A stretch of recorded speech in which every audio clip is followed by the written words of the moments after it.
أعوذ بالله من الشيطان الرجيم بسم الله الرحمن الرحيم বাবু কিসসাতি ওমানা ওয়াল Bahrain নাকি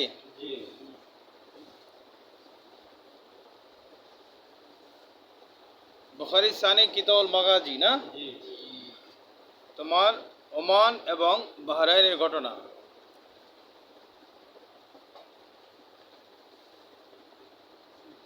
ওমানের বাদশা ছিল জালিন্দর, কে? তার ছেলে একজন হলো জুরাইদ আর একজন হলো আয়াজ। হুজুর পাক সাল্লাল্লাহু আলাইহি সাল্লাম রাসূলের নবী তার সাহাবী হুজুর পাক সাল্লাল্লাহু আলাইহি সাল্লাম হযরত আমর ইবনুল সাদ ইবনে আবি ওয়াক্কাস রাদিয়াল্লাহু তাআলা আনহুকে ওমানে পাঠাইলেন। তখন ওমানের বাদশার দুই ছেলে তারা বললেন যে আপনি ওমানের গভর্নরের দায়িত্ব পালন করেন। আমরা দুই ভাই মদিনায় যাই, নবীদের সাথে সাক্ষাৎ করি, ইসলাম গ্রহণ করি। তারা দুইজন আসলেন, ইসলাম গ্রহণ করলেন। আর এদিকে ওমানের বাদশার দুই ছেলে হযরত সাদ ইবনে আবি ওয়াক্কাস রাদিয়াল্লাহু তাআলা আনহু বললেন যে আমাদের সম্পদ এবং আমাদের জনগণের যে সম্পদ, এখান থেকে যে জাকাত সদকা আছে এটা আপনি শরিয়া মোতাবেক উসুল করেন, ঠিক আছে? এরপরে হযরত সাদ ইবনে আবি ওয়াক্কাস রাদিয়াল্লাহু তাআলা আনহু ওমানের দায়িত্ব পালন করার পরে বাহরাইনে চলে যান। সেই ঘটনা এখানে আসবে। হ্যাঁ, একটা হলো ওমান আর একটা হলো আম্মান। একটা হলো ওমান আর একটা হলো কি আম্মান। আম্মান হলো সিরিয়ার একটা অঞ্চলের নাম আম্মান, আর ওমান হলো আর একটা আরব দেশ, ঠিক আছে না? আরব ভূখণ্ড তো অনেক বড়। পৃথিবীতে আরব জাতির মতো এত বড় জাতি তো আর নাই, আরবদের মতো এত বড় জাতি নেই। আরবি ভাষায় কথা বলে কতদূর হিসেব করে দেখছো? একবারে মাতৃভাষা আরবি, কোথার সেই আফ্রিকার মিশর পর্যন্ত, এদিকে সিরিয়া, তো সবই আরবিতে কথা বলে। হ্যাঁ, আরব জাতি তো পৃথিবীর অনেক বড় জাতি, অনেক বড় জাতি। হ্যাঁ, এবং ইসলামের মূল ভূখণ্ডই তো আরব, ঠিক আছে না? ফিলিস্তিন, তারা তো আরবিতে কথা বলে। নবী ইব্রাহিম আলাইহিস সালামের জন্ম তো কোথায়? ইরাকের ভাষাও তো আরবি নাকি, তাই না? সবচেয়ে বড় নবী নবী করিম সাল্লাল্লাহু আলাইহি ওয়াসাল্লাম, তার জন্ম তো আরবে নাকি? আচ্ছা, যাই হোক, ওইটা আমাদের একটু বাড়তি আলোচনা। চলো, বিসমিল্লাহির রহমানির রহিম। আর বাহরাইন হলো অফ দ্য কায়েস, বনু কায়েস জাতি। বাহরাইনে আলোচনা তো গেছে নাকি? ওই যে বাহরাইন থেকে যে নবম হিজরি সনে রাসূলুল্লাহ সাল্লাল্লাহু আলাইহি ওয়াসাল্লামের কাছে এক প্রতিনিধি দল আসছিল না, অফ দ্য কায়েস। আচ্ছা, চলো সামনে যাও। বিসমিল্লাহির রহমানির রহিম। وبه قال حدثنا أبو الوالدين قال حدثنا شعبة عن خالد عن أبي قلابة عن أنس عن النبي صلى الله عليه وسلم قال لكل أمة أمين وأمين هذا الأمة أبو عبيد بن الحرب। কি বললা?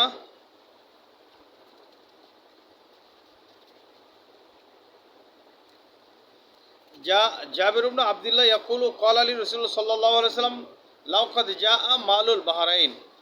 হযরত জাবির ইবনে আব্দুল্লাহকে হুজুর পাক সাল্লাল্লাহু আলাইহি ওয়াসাল্লাম বলছিলেন যে বাহরাইন থেকে যখন দৌলত আসবে জাবের, তখন আমি তোমাকে সেখান থেকে একটা অংশ দিব, তাই না? লাকাদ আতাইতুকা হাকাদা ও হাকাদা ও হাকাদা, এই পরিমাণ এই পরিমাণ এই পরিমাণ দিব। হাকাদা হাকাদা হাকাদা তিনবার বলছেন, তাই না?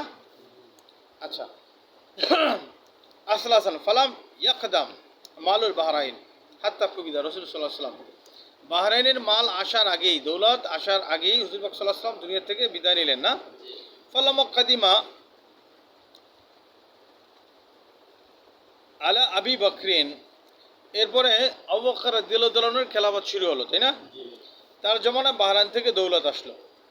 আচ্ছা, আমরা মুনাদিয়ান ফানাদা মান কানা লাহু ইনদা নবী সাল্লাল্লাহু আলাইহি ওয়াসাল্লাম দাইনুন আও ইদাতুন ফালিয়াতিনি। বাহরাইনের মাল যখন খলিফা আবু বকরের কাছে আসলো, তখন তিনি ঘোষণা করলেন, আল্লাহ রসুলের কাছে যদি কারো পাওনা থাকে অথবা তিনি যদি কাউকে কোনো কিছু দেওয়ার ওয়াদা করে থাকেন, আসো আমি তার খলিফা প্রতিনিধি দিয়ে দিব। বিষয়টা চিন্তা করছো? তাহলে মুসলমানদের আমিরকে আল্লাহ রসুল সাল্লাল্লাহু আলাইহি ওয়াসাল্লাম, এরপরে যারা আসবে তারা হবে সব প্রতিনিধি। জি বুঝে না? জি মূল মালিককে আল্লাহ রসুল সাল্লাল্লাহু আলাইহি ওয়াসাল্লাম, আর বাকিরা হলো সব প্রতিনিধি। বুঝছো না? আল্লাহ রসুলের নেতৃত্বে আরব দুনিয়ার তার জীবিত অবস্থায় প্রায় 32টা রাষ্ট্র ইসলামের ছায়াতলে আসলো, আর বাকিগুলো যা আসছে সব আল্লাহ রসুলের দোয়ায়। সামনে হাদিসেই পাবা, তুফাইল বিন আমর আদ-দাওসি রসুলের এক সাহাবী ছিলেন। ইয়ামানের আশপাশে সীমান্ত অঞ্চলে দাওস গোত্রের বসবাস ছিল। কত বুঝো? রসুল্লাহ সাল্লামের হিজরতের আগে নবুয়তির 11তম বছরে রসুল্লাহ সাল্লাম যখন ইসলামের দাওয়াত দিচ্ছিলেন, তখন মক্কার মুশরিকরা একদিন তোফায়েল বিন আমর, উনি মক্কায় গেলেন। উনি নেতা ছিলেন এবং কবি ছিলেন, শিক্ষিত মানুষ ছিলেন। তখন কুরাইশের সব নেতারা বলল যে, ভাই আমাদের এখানে একটা কাণ্ড ঘটছে, আমাদের এখানে একজন সে এমন জাদু মারে যে স্বামী স্ত্রী বিচ্ছিন্ন হয়ে যায়, বাবা সন্তান আলাদা হয়ে যায়। কি তার কথায় জাদু আছে, সে কি জাদু দেয়, কি কান পড়া দেয়, সব ধর্ম ত্যাগ করে। সুতরাং আপনি আবার তার জাদুতে পড়েন না। তো ফাইল বিন আমর বলতেছেন যে আমি এত ভয় পাইলাম, আমি আমার কানে তুলা দিলাম, যে কোনো অবস্থায় তার কোনো শব্দ যেন আমার কানে না আসে। তখন একদিন সকালবেলা আমি কাবা করে গেলাম, দেখলাম সেই লোকটা বসে এখানে কি করছে, নামাজ পড়লো, কি জেনে পড়তেছে। আমি চিন্তা করলাম, আমি একজন শিক্ষিত মানুষ, একটা লোক একটা কথা বললেই তো হবে না, আমার তো জিনিসটা জানতে হবে, বুঝতে হবে। তখন আমি তার তেলাওয়াতটা শুনলাম। শোনার পরে আমি তার সাথে সাথে আমি তার বাড়িতে আসলাম। আইসা বললাম, ইয়া রাসূলুল্লাহ, আমি আপনার কথাগুলো শুনছি, আপনি যে তেলাওয়াত করেন কোরআন, আমি তেলাওয়াত শুনছি, আপনি আমাকে কালমা পড়াইয়া মুসলমান বানান। মুসলমান হয়ে গেল এবং বললেন, ইয়া রাসূলুল্লাহ, আপনি আমার জন্য দোয়া করেন, আমি যেন আমার অঞ্চলের মানুষকে হেদায়েতের দিকে নিয়ে আসতে পারি। এই দেশে দিনের সহি দাওয়াত কওমি আলেমরা ছাড়া তো কেউ পায় না। কারণ কওমি শিক্ষাটাই হলো সাহাবা একরামদের শিক্ষা কার্যক্রম। আল্লাহ রাসূল সাল্লাল্লাহু আলাইহি ওয়াসাল্লাম সাহাবা একরামদেরকে যে শিক্ষা কার্যক্রম দিয়ে গেছেন, রাষ্ট্র পরিচালনা পদ্ধতি, শিক্ষানীতি যা দিয়ে গেছেন, ঠিক সেইটার অনুসরণ চর্চা করছে কওমি অঙ্গের উলামা একরাম। সুতরাং একজন কওমি ভালো আলেম, তার টার্গেটই থাকবে সে তার অঞ্চলের মানুষকে ইসলামের পথে ডাকবে। এটা হলো মূল। থাকুক আলিয়া মাদ্রাসা, থাকুক কোনো ভিন্ন মতবাদ, ওগুলো কিন্তু ভুয়া। তাহলে একজন কওমি অঙ্গনের আলেমের দায়িত্ব হলো নিজের এলাকার মানুষকে দিনের দাওয়াত দিয়া সহিহ ইসলামের পথে নিয়ে আসা। তখন উনি আল্লাহ রসুলের কাছে দোয়া করলেন যে, হুজুর আমাকে সুযোগ দেন, আমি একা মুসলমান হইলাম, আমার জাতি, আমার অঞ্চল, আমার দেশের লোকজন, তাদেরকে তো মুসলমান বানাইতে হবে, তারা কাফের অবস্থা মারা যাবে, এটা তো হইতে পারে না। নবীজি বললেন, ঠিক আছে। তো বললেন, আমাকে একটা নিদর্শন দেন, এই জাল্লি আয়াতান, একটা নিদর্শন দেন, যে নিদর্শনে বলে আমি তাদেরকে ইসলামের দিকে ডাকতে পারি। তখন আমি যখন আল্লাহ রসুল দোয়া করে দিলেন, আল্লাহুম্মা জাআল্লাহু আয়াতান, আল্লাহ রসুল দোয়া করলেন, আল্লাহ আপনি তাকে একটা নিদর্শন দেন। উনি বলেন, আমি যখন আমার অঞ্চল ইয়ামানের সীমান্ত অঞ্চলবর্তী এরিয়ায় বসবাস করতো দাওসী সম্প্রদায়, বলেন আমি যখন আমার এলাকায় গেলাম, তখন আমার দুই চোখের মাঝে একটা আলো বের হলো, লাইটের ফোকাস বের হলো। মুসা আলাইহিস সালামের যেমন হাত দিয়ে আলো বের হইতো। তখন আমি চিন্তা করলাম যে আল্লাহ, দোয়া করলাম, আল্লাহ আমার এখান থেকে আলো বের হচ্ছে, এখন আমি শিরকি ধর্ম ছাইরা, মূর্তি পূজা ছাইরা ইসলাম গ্রহণ করছি, আর আমার এখান থেকে আলো বের হচ্ছে। এখন ওরা তো আমাকে বলবে যে এই সনাতন ধর্ম তরক করার কারণে আল্লাহ তার চেহারা বিকৃত করে দিয়েছে, এই জন্য আল্লাহ এই নিদর্শনটা সরে এক জায়গায় দেন। তো বললেন, সেই নিদর্শনটা আমার লাঠিতে চলে গেল। আমার লাঠি এখন বাতির কাজ করে। আমি আমার অঞ্চলের মানুষকে সবাই দাওয়াত দিলাম। দাওয়াত দেওয়ার পরে উনি বলেন, আমার দাওয়াতে খালি আমার বাপ মুসলমান হইলো, আমার বউ মুসলমান হইলো, আর রসুলের প্রখ্যাত সাহাবী হযরত আবু হুরায়রা রাদিয়াল্লাহু আনহু মুসলমান হইলেন। আবু হুরায়রাকে ডিটেলস আলোচনার সামনে আসবে। মুসলমান হলো, আর কেউ হইলো না।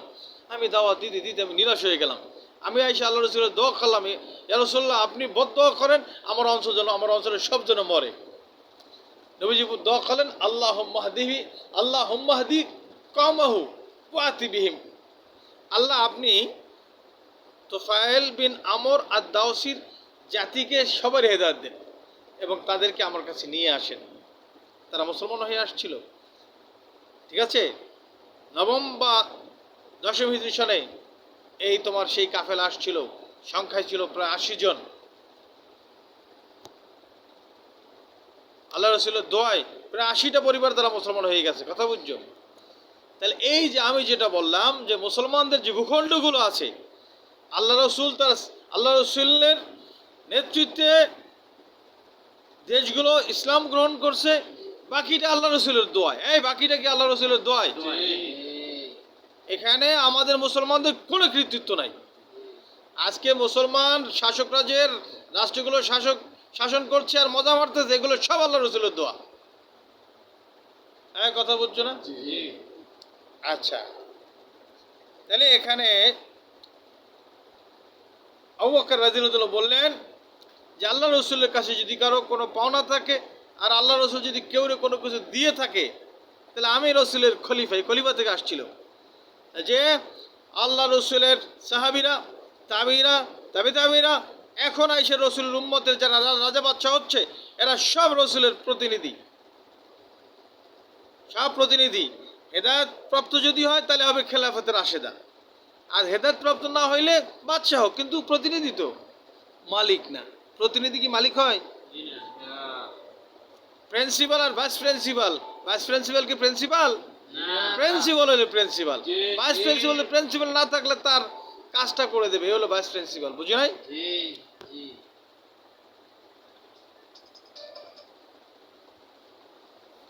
আচ্ছা, হ্যাঁ, কাইফ ফালিয়াতিনি ক্বালা জাবিরুন জিতু আবু বকর। হযরত জাবির ইবনে আব্দুল্লাহ বলেন আমি আবু বকরের কাছে আসলাম, ফাখবারতু আমি সংবাদ দিলাম, আনা নবী সাল্লাল্লাহু আলাইহি ওয়াসাল্লাম ক্বালা, নবী বললেন লাকাদ জাআ মালুল বাহরাইন আতাইতুকা হাকাদা ওয়া হাকাদা সালাসান। তো জাবির ইবনে আব্দুল্লাহ বললেন যে নবীজি আমাকে বলছিলেন, জাবের বাহরাইন থেকে তোমার তো জরুরত আছে, আমি জানি, তুমি আমার সাহাবী, তোমার দরকার আছে, অভাব আছে, আমি জানি। বাহরাইন থেকে মাল আসলে তোমাকে আমি এই পরিমাণ দেব, এই পরিমাণ দেব, এই পরিমাণ দেব। হাকাদা শব্দটা 3 বার বলছেন।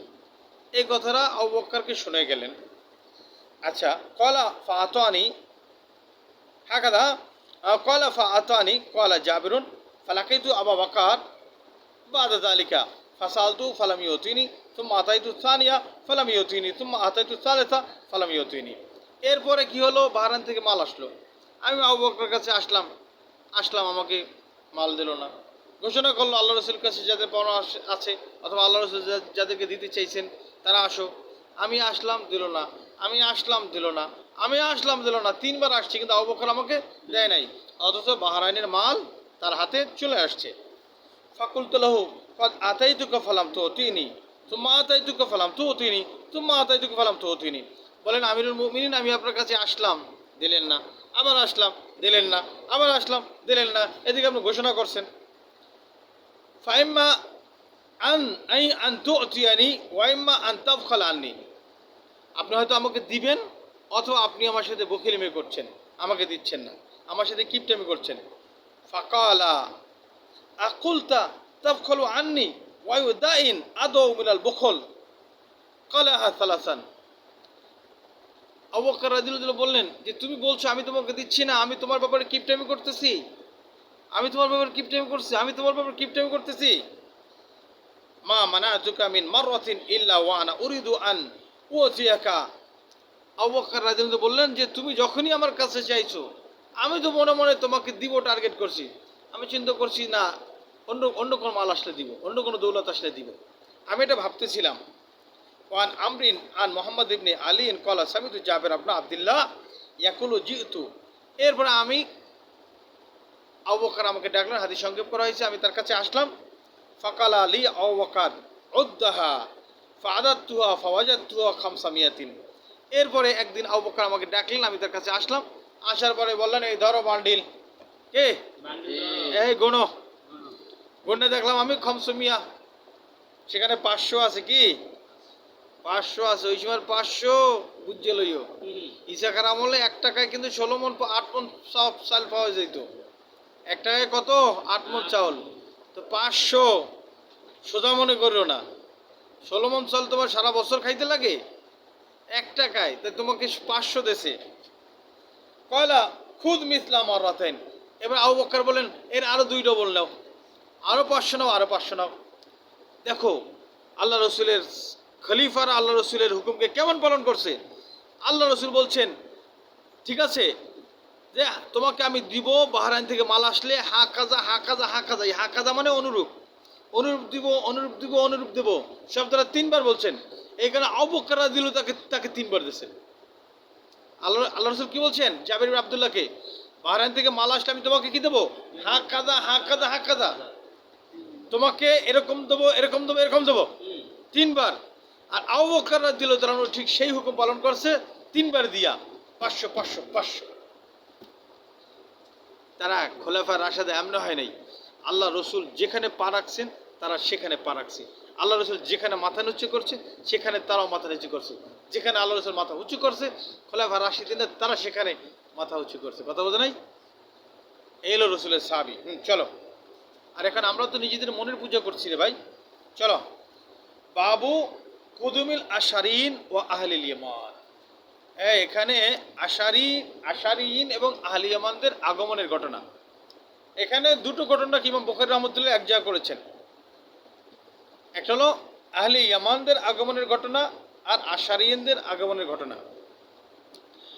ইয়ামানবাসী আসছিল তো 9 হিজরি সনে প্রতিনিধি হইয়া, আর আশারিন তারা আসছিল 6 হিজরি সনে খায়বারের যুদ্ধের পরে। ওই যে আসহাবুস সফিনা, হ্যাঁ, বাহরিয়া যাদেরকে বলা হয়, আবু মুসা আশারি, আবু আমের আশারি, যাদের জাহাজ হাবশায় চলে গেছিল, জাফর রাদিয়াল্লাহু তাআলা সেখানে ছিলেন, আসাবিদে আবি ওমায়েদ ছিলেন, আশারিদের যে 53 বা 55 জনের জামাত, এরা আসছিল কোন সময়? তোমার খায়বার যুদ্ধের পর। এটা ছিল 6 হিজরি সনে। তাহলে এখানে আশারিনদের আলোচনাটা আগে আনছে, আর ইয়ামানবাসী আগমনের কথাটা এটা হচ্ছে কিরকম জানো? এটা হলো আতুল আম আলাল খাস। ঠিক আছে, যেহেতু আশারিন যারা তারাও ইয়ামানবাসী, আবার ইয়ামানবাসী তারাও ইয়ামানবাসী, সবাই যেহেতু ইয়ামানবাসী, এই জন্য উভয়ের আলোচনা এক জায়গা নিয়ে আসছে। কিন্তু আশারিন ইয়ামানের যে একটা খাস সম্প্রদায়, যাদের প্রশংসায় আল্লাহ রসুল অনেক কিছু বলেছেন। আশারিনদের ব্যাপারে হাদিসের মধ্যে আসবে, অনেক প্রশংসা আল্লাহ রসুল করেছেন। ঠিক আছে, তো তারা আসছিল যেহেতু 6 হিজরি সনে, আর ইয়ামানবাসী আসছিল 9 হিজরি সনে। কিন্তু সবাই যেহেতু ইয়ামানবাসী, সেই হিসেবে ইমাম বুখারী রাহমাতুল্লাহ দুই গ্রুপকে একই শিরোনামের আন্ডারে উল্লেখ করেছেন। একই শিরোনামের আন্ডারে কি করেছেন? উল্লেখ করেছেন। চলো। وبه قال حدثنا عبد الله بن محمد واسحاق بن نصر قال حدثنا يحيى بن ادم حدثنا ابن ابي زائدة عن ابي اسحاق عن الاسود بن يزيد عن ابي موسى رضي الله تعالى عنه قال قدم على وفي من اليمن। আশারিনদের ব্যাপারে আল্লাহ রাসূল কি বলেছেন? হুম মিন্নি ওয়া আনা মিনহুম, তারা আমার থেকে আমি তাদের থেকে, তারা আমার থেকে আমি তাদের থেকে, মানে আল্লাহ রসুলের ইলমে ওহীর ধারাবাহক করা হবে আশারিনরা হবে। এই জন্য বলছেন যা হুম মিন্নি ওয়া আনা মিনহুম। চলো। قال حدثنا ابو نعيم حدثنا عبد السلام عن ايوب عن ابي قلبة عن زهر قال لما قدم ابو موسى اكرم هذا الحي। এখানে আন আবি মুসা আশারি থেকে বর্ণনা, কলা কাদিমতু আনা ওয়া আখি, আমি আসলাম এবং আমার ভাই আসলো মিনাল ইয়ামান, ইয়ামান থেকে। ফামাকাসনা হিনান, আমরা আল্লাহ রসুলের কাছে লম্বা সময় ধরে থাকলাম। মা নুরা ইবনু মাসউদিন ওয়া উম্মাহু ইবনা মাসউদিন ওয়া উম্মাহু ইল্লা মিন আহলিল বাইত মিন কাসরাত দুখুলিহিম ওয়া লুজুমিহিম লাহু। রসুলের সাহাবী হযরত আব্দুল্লাহ ইবনে মাসউদ এবং তার মা আল্লাহ রসুলের বাসায় এত আসা যাওয়া করতেন যে আবু মুসা আশারি বলতেছেন যে আমরা মনে করলাম যে আব্দুল্লাহ ইবনে মাসউদ এবং তার মা এরা আহলে বাইতেরই সদস্য। অথচ আহলে বাইতের সদস্য কয়জন? কারা আহলে বাইত? কারা? হ্যাঁ, হযরত আলী, ফাতেমা, হাসান, হোসেন। হ্যাঁ, বুঝছো না? চলো ঘরওয়ালা ঘরওয়ালা হ্যাঁ حدثنا أبو نعيم حدثنا عبد السلام عن أيوب عن أبي قلبة عن الزند قال لما قدم أبو موسى كرم هذا الحي من جرم إن لجوس عنده وتجدم في القوم رجل جالس فدعاه إلى الغداء فقال إني رأيت كل شيء فذكرته قال هلم فإني رأيت النبي صلى الله عليه وسلم يأكله قال إني حلفت لا أكله قال هلم أخبر عن يمينك إن أتيت النبي صلى الله عليه وسلم نفر من العشرين فاستحملناه فأبى أن يحملنا فاستحملنا فحلف أن لا يحملنا ثم لم يلبث النبي صلى الله عليه وسلم أن نأتي بنهر أجل فأمرنا بخمس نذر فلما قبضناها قلنا تغفلنا النبي صلى الله عليه وسلم يمينه لا نفلح بعدها أبدا فأتيت فقلت يا رسول الله إني خلفت ألا تحمل وقد حملتنا قال أجل ولكن لا أحلف على يميني فأرى غيرها خير مني إلا أتيت الذي هو خير منها. তোমার আব্দুল ইবনে মাসউদ রাদিয়াল্লাহু বলেন আন ইয়ামিনিকা ইন্না ইযা আতাইনা সাল্লাল্লাহু আলাইহি ওয়াসাল্লাম মিনাল আশর বাইনা ফাস্তাহমালনা ফাবা আই ইয়াহমিলনা ফাস্তাহমালনা তোমার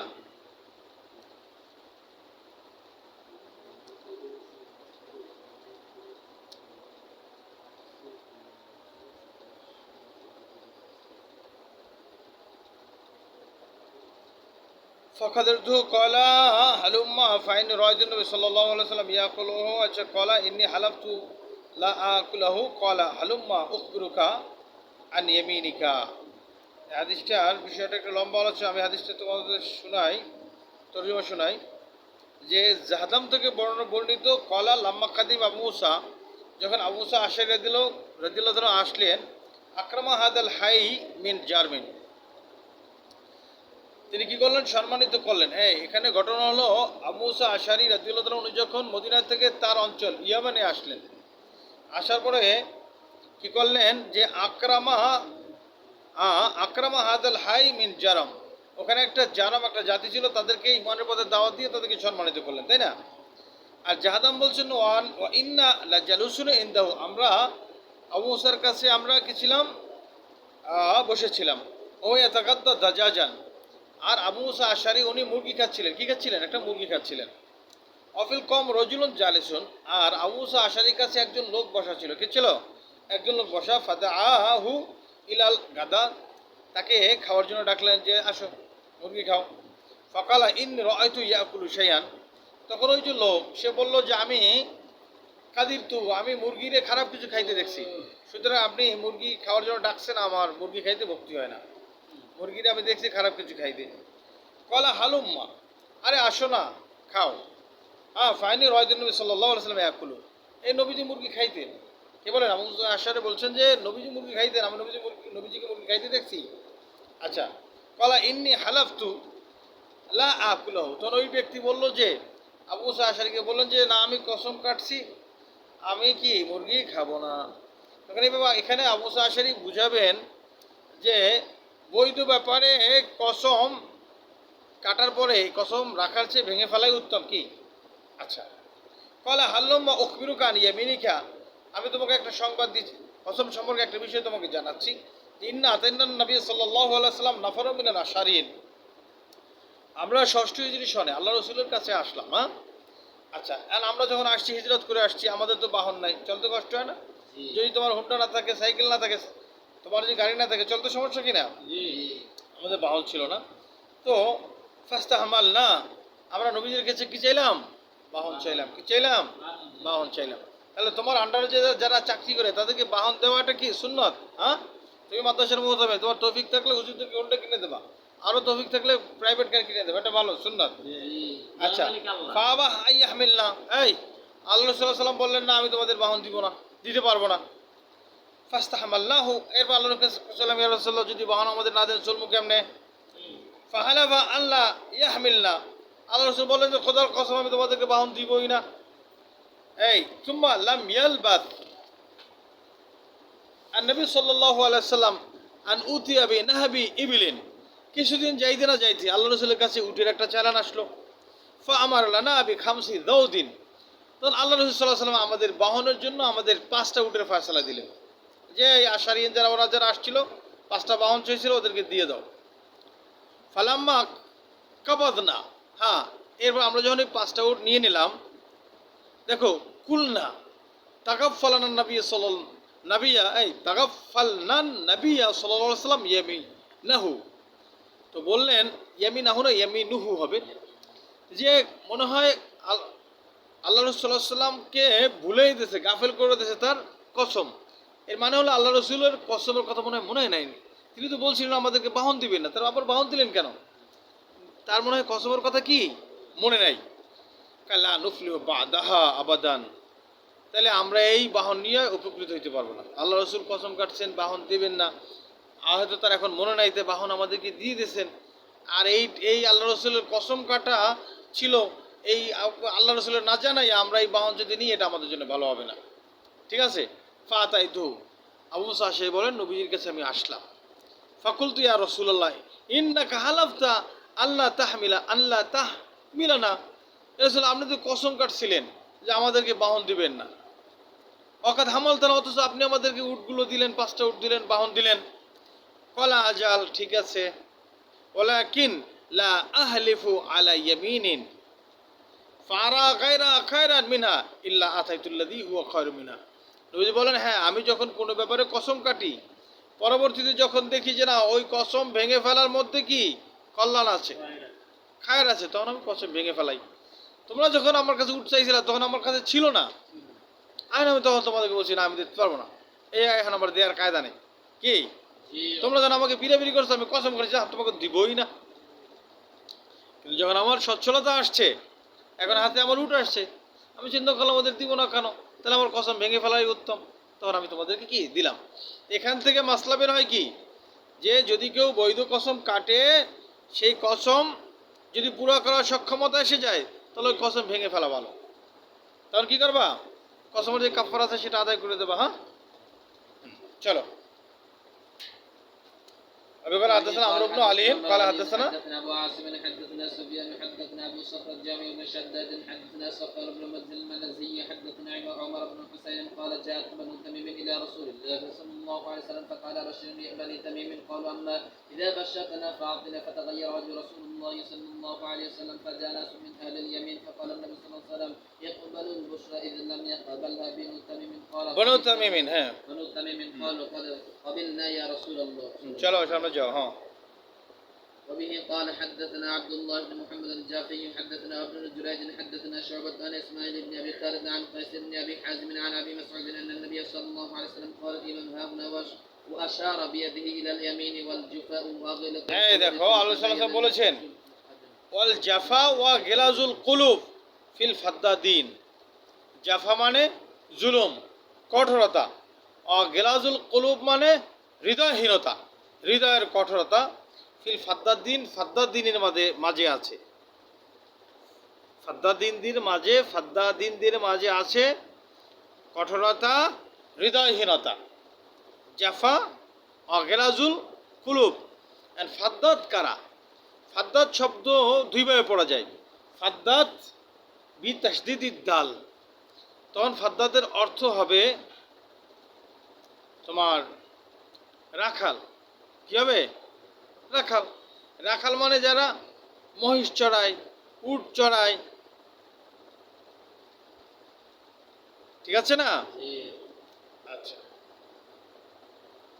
এরা দেখবা হাল চাষ করার সময় পিছনে লেজের কাছে দাঁড়াইয়া জোরে জোরে চিল্লায়, ওই ঠাই ঠাই ঠাই ঠাই, ঠিক আছে, পিটায় গুতায়। বাড়িতে এসে যখন খাবার চায় বউরে, হ্যাঁ, বউর খাবার পাকাইতে দেরি হয়ে গেছে, পাছন দিয়ে বউরও কটায় দেয়, তাই না? এই ফাদ্দাদিন যারা আছে এদের কি হবে, হৃদয়ে কঠোর হয়ে যায়।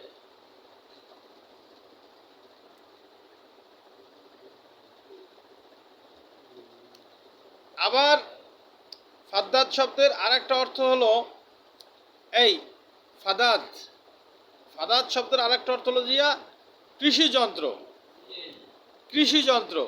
তাই আগের শব্দের অর্থ হলো রাখালের কথা বললাম, যারা কি রাখাল, মরুভূমিতে মেষ চড়ায়, উট চড়ায়, গরু চড়ায়, এই রাখাল হলো এর অর্থ হবে ফাদ্দাদিন।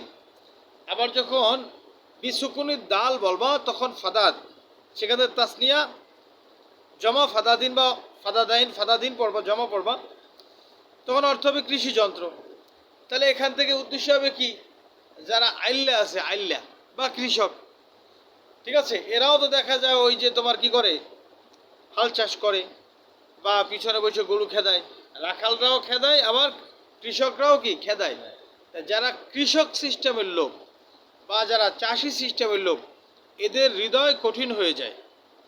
আচ্ছা এখন আসো, চাষি এদের সম্পর্ক হলো গরু ছাগলের সাথে, গরুর সাথে। আবার যারা রাখল এদের সম্পর্ক কি, গরু মহিষ উটের সাথে। আবার যারা কৃষক এদের সম্পর্ক হলো গরু মহিষের সাথে, উটের সাথে, নাকি? এখন আসো, তো গরু মহিষ উট এটা তো একটা মূর্খ জিনিস, নাকি? জি। তাহলে যারা মূর্খ জিনিসের সাথে থাকে তাদের ভিতরে মূর্খতা বাড়ে, আর যারা মূর্খ তাদের অন্তর কঠোর হয়ে যায়। এখানের ব্যাখ্যায় এসে যায়, কিছু লোক আছে দেখা যায় আল্লাহর হুকুম বাদ দিয়া শুধু ব্যবসার ধান্দা আছে, খালি পয়সা কামায়, ব্যবসা করে।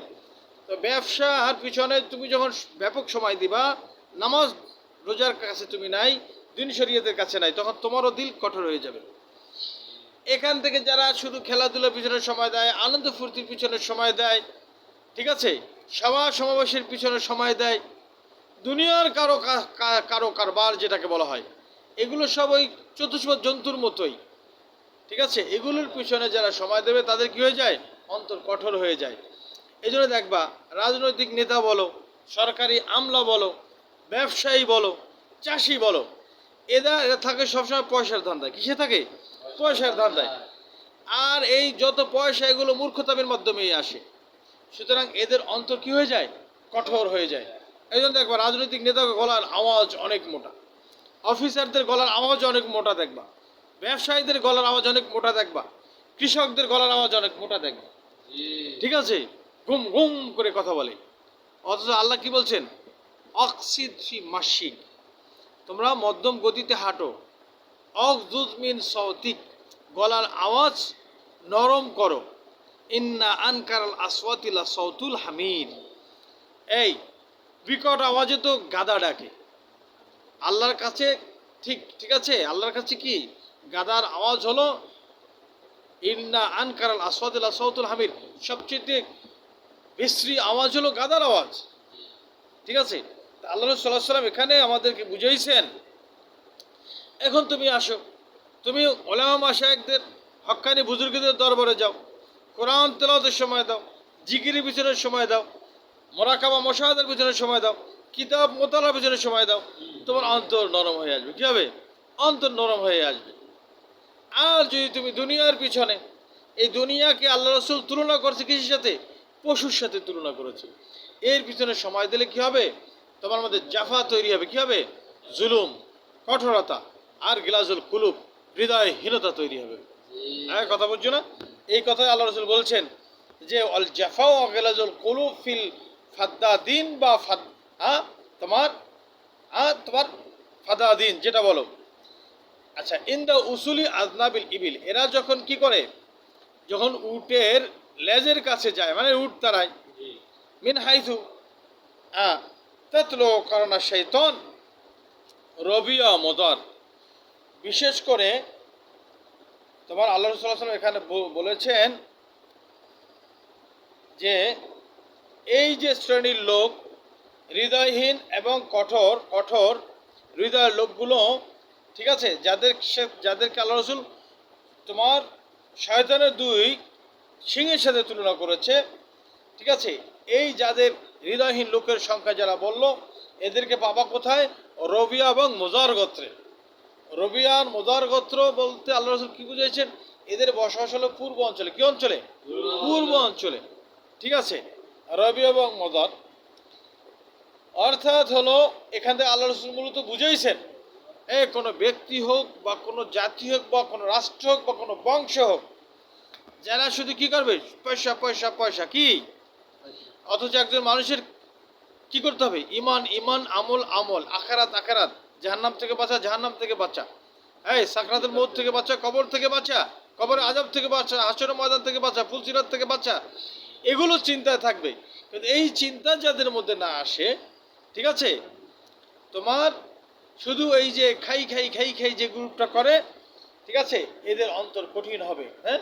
এবং এদেরকে রবি এবং মুদার বলে বুঝাইছে এটা কি, এখান থেকে শয়তানের শিং উদয় হয়। তো শয়তানের শিং উদয় হয় তো পূব আকাশ থেকে, সূর্য যখন উদয় হয় পূব দিক থেকেই হয়। এখন শয়তানের সিংহের সাথে তুলনা কেন করা হলো? কারণ সূর্য যখন উদয় হয় তো সব শয়তান দুই দিকে দুই ঠ্যাং দেয়, মধ্যখান থেকে সূর্য উদয় হয়। এ দ্বারা উদ্দেশ্য হলো যারা সূর্যের পূজা করে সাথে সাথে যেন শয়তানের পুজোটা হয়ে যায়। আর একটা ব্যাখ্যা হলো যে না, শয়তানের আসলেই গরুর মতো দুটো কি আছে, শিং আছে, দুটো শিং আছে। তো আর সূর্য যখন উদয় হয় শয়তান দুই পাশে ঠ্যাং দিয়ে দাঁড়ায়, আর শয়তানের পিছন থেকে সূর্যটা এই মাথার উপর দিয়ে দুই শিংয়ের মধ্যখান থেকেই ওঠে। ঠিক আছে না? চলো। وبه قال حدثنا محمد بن بشار حدثنا ابن أبي عدي عن شعبة عن سليمان عن ذكوان عن أبي هريرة رضي الله تعالى عنه عن النبي صلى الله عليه وسلم قال تأتمهم يمينهم أفئدة والبنان এই আশারিনরা যখন আসলো, আহলি ইয়ামান, এই আহলি ইয়ামানরা যখন আসলো নবম হিজরি সনে, যখন ইয়ামানবাসী আসলো, আল্লাহ রাসূল বলেন যে আতাকুম আহলুল ইয়ামান। এই নাজরানের ঘটনা কি গেছে নাকি? এই হাদিস থেকে নাজরানের ঘটনা কিন্তু তোমাদের রয়ে গেছে আমার মনে হয়। আচ্ছা যাই হোক, দেখবো অনেক। আতাকুম আহলুল ইয়ামান, আতাকুম আহলুল ইয়ামান, তোমাদের কাছে ইয়ামানবাসী আসছে। এই আল্লাহ রাসূল সাল্লাল্লাহু আলাইহি ওয়াসাল্লাম যখন নবম হিজরির সাথে সনে আল্লাহ রাসূলের কাছে যখন আসলো, ইয়ামানবাসী আসলো, যে হুম আরাক্কু আফইদাতান, ইয়ামানবাসীদের ব্যাপারে আল্লাহ রাসূল সাল্লাল্লাহু আলাইহি ওয়াসাল্লাম কি বললেন? হুম আরাক্কু আফইদাতান, এদের হৃদয়গুলো নরম হবে। কি হবে?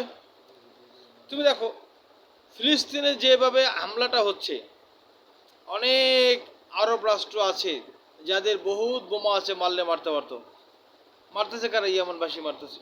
কত দূর থেকে মারে, কোথায় ইয়ামান আর কোথায় সেই ফিলিস্তিন, ইসরায়েল, তারা অত দূর থেকে মারতেছে। কারণ ইয়ামানবাসীর ব্যাপারে আল্লাহ রাসূল বলছেন হুম আরাক্কু আফিদাতান, এদের হৃদয় হবে নরম। আর ওয়া আলিয়ানু কুলুবান, তাদের কলব হলো নরম। এখানে একটা আফিদা আসছে, একটা কলব আসছে। এই কলব আর আফিদের মধ্যে পার্থক্য আছে কিনা? তোমার কলবটা হৃদয়টা, হার্ট, এই হার্টের চারপাশে আর একটা কি আছে, একটা ব্লাটারের মতো একটা জিনিস আছে। ওই ব্লাটারের মতো ওই জিনিসটাকে বলা হয় আফিদা, আর ভিতরের হার্টটাকে বলা হয় কলব। তাই তাদের কলব নরম, আর ওই যে ব্লাটার যেটা হার্টটাকে ঘিরে আছে সেটাও নরম। ফলে তাদের মধ্যে সত্য ঢোকে তাড়াতাড়ি। সত্য কি ঢুকে তাড়াতাড়ি। তুমি দেখবা কঠোর মানুষগুলো আলেমদের কাছে যাইয়া নরম হয় খুব কম। নরম মানুষগুলো যে নরম হয়ে যায়, নরম মানুষের ভিতরে আখেরাতে ভয় বেশি থাকে। আর কঠোর মানুষের ওদের হার্টটাও কঠোর, এবং হার্টের চারপাশে যে ব্লাটার আফিদা যেটাকে বলা হয় এটাও কঠোর। তো ইয়ামানবাসী যখন আল্লাহ রাসূল দরবারে আসছেন, আল্লাহ রাসূল বলছেন যে হোম আরাক্কু আফিদাতান, তাদের তোমার কি কলবের যে আবরণটা এটা নরম। ও আলিয়ানু কুলুবান, এবং কলব তাদের নরম। আল আল ইমানু ইয়ামিনিন, আল ইমানু ইয়ামিনি, ইমান আছে ইয়ামিনে। এখানে অনেক ব্যাখ্যা আছে বাজু। ওয়াল হেকমাতু ইয়ামানিয়া, হেকমত সেটাও ইয়ামেনে পাওয়া যাবে। ইমানও ইয়ামেনে পাওয়া যাবে, হেকমতও ইয়ামেনে পাওয়া যাবে। এই হেকমত কাকে বলা হয়? এই হেকমত বলতে ফাহাম বোঝায়, ফাহামে সহি ফাহাম। ঠিক আছে, অল হেকমতু ইয়ামানিয়া সহি ফাহাম। ঠিক আছে, এখন আসো, এখন কথা হলো এখানে আল্লাহ রসুল যখন এই হাদিসটা বর্ণনা করছেন, এই তখন আল্লাহ রসুল ছিলেন তাবুকে। কোথায় ছিলেন? তাবুকে। তাবুক থেকে ইয়ামানের দিকে দক্ষিণে পড়ে মদিনা এবং মক্কা। এখান থেকে ব্যাখ্যায় আসা যায় যে এখানে ইমান এটা ইয়েমেন বলতে মক্কা মদিনায়, আর হেকমত কোথায় থাকবে? মক্কা মদিনায়। এটা একটা ব্যাখ্যা। আবার ইয়ামেন বলতে ইয়ামেনও উদ্দেশ্য হইতে পারে। বুঝছো না? ক্লিয়ার? আচ্ছা, আল্লাহ রাসূল বলছেন যে অল ফকর অল খয়ালাও ফি আসহাবিল ইবিল, যারা এই উটের মালিক হয়, গরুর মালিক হয়, বুঝছো? উটের সাথে যারা থাকে, গরুর সাথে যারা থাকে, ঠিক আছে, এদের মধ্যে ফকর থাকে। কি থাকে? অহংকার থাকে। এখান থেকে বোঝানো উদ্দেশ্য চতুষ্পদ জন্তুর ভিতরে সর্বোচ্চ দামি কোনটা? উট, তারপরে গরু। এখান থেকে দৌলত